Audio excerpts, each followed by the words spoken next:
ওরা আমার শৈশবটাকে নষ্ট করেছে।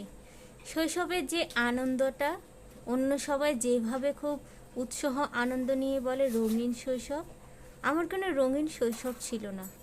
শৈশবটা আমার জীবনের একটা কালো অধ্যায় ছিল। হ্যাঁ, নষ্ট হয়ে গিয়েছে আমার শৈশবটা। পড়াশোনায় আমি কোনো কালেই ভালো ছিলাম না। পড়াশোনা করতে আমার ভালো লাগে না। কিন্তু এই জিনিসটাই আমার অধ্যাপক বাবা কখনো বুঝতে চায়নি। আমার বাবা একটা কলেজের অধ্যাপক ছিলেন, বেশ মোটা অঙ্কের মাইনে পেতেন। তার বেতনের অর্ধেকই খরচ করতেন আমার পড়াশোনার জন্য। প্রতিটা বিষয়ের জন্য আলাদা আলাদা প্রাইভেট টিউটর রাখা হতো, কিন্তু সবাই একসময় হাল ছেড়ে দিত। সত্যি বলতে পড়াশোনা করার কোনো ইচ্ছাই আমার কখনোই ছিল না।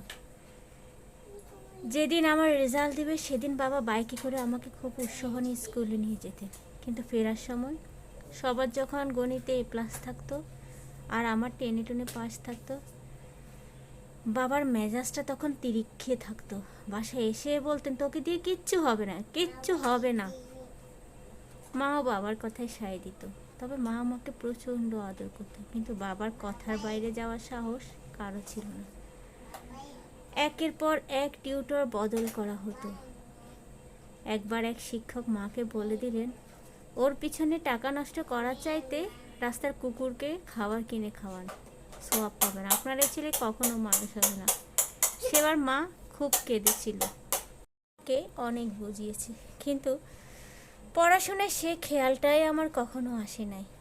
আমার আগ্রহ ছিল ক্রিকেট খেলায়, ফুটবল খেলায়।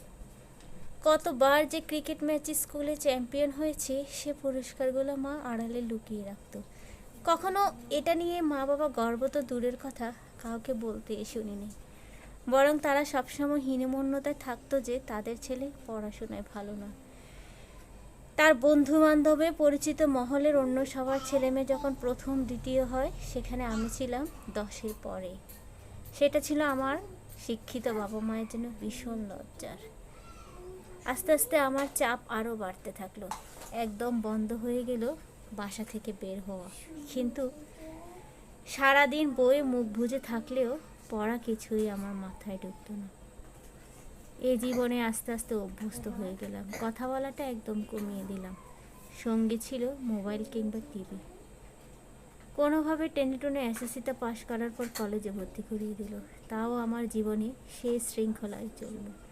আর আমি ধরে নিলাম নিকোটিনের ধোঁয়া। এখন একাকিত্বকে বেশ উপভোগ করি। একা থাকি, সিগারেটের ধোঁয়ায় নিজের কষ্টগুলোকে লুকোতে থাকি। ক্রিকেট ফুটবল খেলা ছেড়ে দিয়েছি সেই আগে। একবার পরীক্ষায় ফেল করায় বাবা আমার সকল ব্যাগ ভেঙে ফেলেছিল। আগুন লাগিয়ে দিয়েছিল আমার সকল পোস্টারে, আমার ট্রফিগুলোতে। রাগ করে আর কখনো ক্রিকেট খেলতে যাইনি। সেই যে আমি ঘরে বন্দি হলাম, আজও আমি একাই থেকে গেলাম। আমার বন্ধুরা যারা পড়াশোনায় ভালো করেছে, ডাক্তার, ইঞ্জিনিয়ার, বিদেশে উচ্চশিক্ষার জন্য অনেকে চলে গিয়েছে।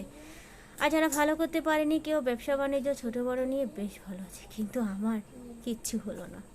ছোটোবেলার কথাটা আজ বড্ড মনে পড়ে। বাবা মা যে বলতো আমাকে দিয়ে কিচ্ছু হবে না, সত্যি আমাকে দিয়ে কিচ্ছু হয়নি।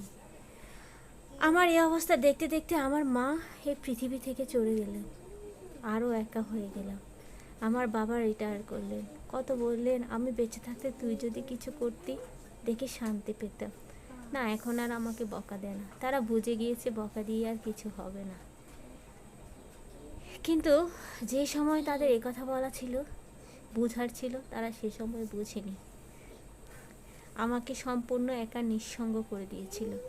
একাকিত্বটাকে জীবনের সঙ্গী বেছে নিয়ে আজ আমি কিচ্ছু করতে পারিনি। আমার শৈশবটা নষ্ট করে দিয়েছে আমার বাবা মা। জীবনের এই পর্যায়ে এসে বেশ বুঝতে পারি, তখনকার তাদের এই কড়া শাসন আমাকে না বুঝতে পারা আজকে আমার এই পরিণতির জন্য দেয়। কিন্তু কাকে বলবো? তাই বর্তমান যুগে বাবা মাদের আরও বেশি সচেতন হওয়া প্রয়োজন। আপনার ছেলে মেয়েকে ডাক্তার, ইঞ্জিনিয়ার বানাবেন বলে কোনো কিছু চাপিয়ে দিবেন না। সে নিজে কি হতে চায়, তার কি অতটুকু অ্যাবিলিটি আছে কি না, সেটা একটু দেখুন। আপনার সন্তান ভালো সুস্থ একজন ভালো মানুষ হলে সে যে করে হোক, যেটাই করুক, খারাপ কোনো কাজ না করলেই হলো। শুধু যে ডাক্তার ইঞ্জিনিয়ার হলে আপনার মুখ উজ্জ্বল হবে এমন না। এমন তো ভুরি ভুরি উদাহরণ আছে যারা স্কুলে পরীক্ষায় পাশ না করেও জগৎ বিখ্যাত হয়েছে। তাহলে আপনার ছেলে কেন হতে পারে না? এতটুকু বিশ্বাস কি নিজের সন্তানের উপর রাখতে পারেন না আপনারা? আমার বন্ধুরা যারা পড়াশোনায় ভালো করেছে, ডাক্তার ইঞ্জিনিয়ার, বিদেশে উচ্চশিক্ষার জন্য অনেকে চলে গিয়েছে। আর যারা ভালো করতে পারেনি, কেউ ব্যবসা বাণিজ্য ছোটো বড় নিয়ে বেশ ভালো আছে। কিন্তু আমার কিচ্ছু হলো না। ছোটোবেলার কথাটা আজ বড্ড মনে পড়ে। বাবা মা যে বলতো আমাকে দিয়ে কিচ্ছু হবে না, সত্যি আমাকে দিয়ে কিচ্ছু হয়নি। আমার এই অবস্থা দেখতে দেখতে আমার মা এই পৃথিবী থেকে চলে গেলেন, আরও একা হয়ে গেলাম। আমার বাবা রিটায়ার করলেন। কত বললেন আমি বেঁচে থাকতে তুই যদি কিছু করতি দেখে শান্তি পেতাম। না, এখন আর আমাকে বকা দেয় না। তারা বুঝে গিয়েছে বকা দিয়ে আর কিছু হবে না। কিন্তু যে সময় তাদের কথা বলা ছিল, বোঝার ছিল, তারা সে সময় বুঝেনি। আমাকে সম্পূর্ণ একা নিঃসঙ্গ করে দিয়েছিল। একাকিত্বটাকে জীবনের সঙ্গী বেছে নিয়ে আজ আমি কিচ্ছু করতে পারিনি। আমার শৈশবটা নষ্ট করে দিয়েছে আমার বাবা মা। জীবনের এই পর্যায়ে এসে বেশ বুঝতে পারি তখনকার তাদের এই কড়া শাসন, আমাকে না বুঝতে পারা আজকে আমার এই পরিণতির জন্য দেয়। কিন্তু কাকে বলবো? তাই বর্তমান যুগে বাবা মাদের আরও বেশি সচেতন হওয়া প্রয়োজন। আপনার ছেলে মেয়েকে ডাক্তার ইঞ্জিনিয়ার বানাবেন বলে কোনো কিছু চাপিয়ে দিবেন না। সে নিজে কি হতে চায়, তার কি অতটুকু অ্যাবিলিটি আছে কি না সেটা একটু দেখুন। আপনার সন্তান ভালো সুস্থ একজন ভালো মানুষ হলে সে যে করে হোক, যেটাই করুক, খারাপ কোনো কাজ না করলেই হলো।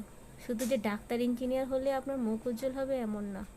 এমন তো ভুরি ভুরি উদাহরণ আছে যারা স্কুলে পরীক্ষায় পাশ না করেও জগৎ বিখ্যাত হয়েছে। তাহলে আপনার ছেলে কেন হতে পারে না? এতটুকু বিশ্বাস কি নিজের সন্তানের উপর রাখতে পারেন না আপনারা? সন্তানের উপর বইয়ের পড়াটা শুধু চাপিয়ে দিবেন না, তার মনের খোঁজ নিন। শুধু টাকা পয়সা দিলে সন্তান ভালো থাকে না। এ ব্যাপারে আমাদের অভিভাবকদের অনেক বেশি সচেতনতা প্রয়োজন। শুধু ডাক্তার ইঞ্জিনিয়ার কেন হতে হবে আমার সন্তান এই পৃথিবীতে সুস্থ সুন্দর ভালো মানুষ হয়ে বাঁচুক।